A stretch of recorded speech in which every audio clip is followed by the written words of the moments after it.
அதற்காகவே மாடன்மார்களை பேர்நாமத்தை சொல்லி வைக்கின்றார். எப்பா மங்காவில சிவ சுடலைமாட சுவாமி வந்துச்சியா? ஆமாங்க, வேள்வி குழிக்குள்ள இருந்து என்ன ஆர்ப்பாட்டம். இன்னும் முதல்ல ஒன்ன கரையாத்துனே தம்பிமார் அத்தனை பேரையும் கரையாத்து.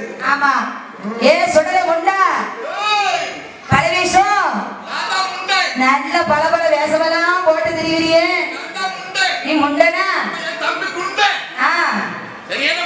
ஆமா ஆமா. ஏ பலவேஷக்கார வெளியே வந்துட்டியா? மாசானவத்து மாசானவத்தி வல்லவங்க பேரு வருமா சப்பானி மாடை. ஆமா, குழி தோண்டி மாட வந்திருக்காரா? தோண்டி மாட மட்டும் வர மாட்டார். இங்க எவ்வளவு குழி தோண்ட முடியுமா தோண்டிட்டு இப்ப வேற இடத்துல குழி தோண்டதுக்கு போயிருக்காரு. அங்க எவ்வளவு குழி தோண்ட முடியுமோ அங்க தோண்டி முடிச்சுட்டு இன்னொரு இடத்துக்கு போவார். அவருக்கு வேலை தானே. அவரை மட்டும் எதிர்பார்க்காதீங்க. குழி தோண்டி மாடன்னு சொன்னா ரொம்ப நல்ல மனுஷன். அவரை நம்பி இருந்தான்னு நலமா வாழ வைப்பாரு.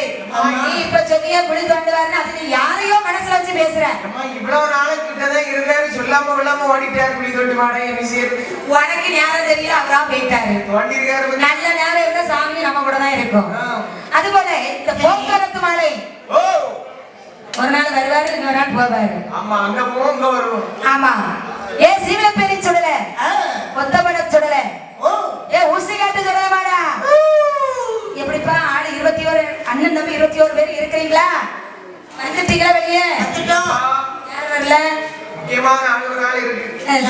நான் தான் விடுபட்டுட்டு நீ யாரு சொல்லு பாப்போம். யார் வரல? எல்லாரையும்.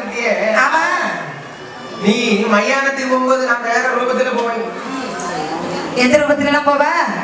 சப்பானி கால் போட்டு. ஜப்பானி கால் போட்டு. ஆமா, சப்பானி கால் போட்டு போவியா?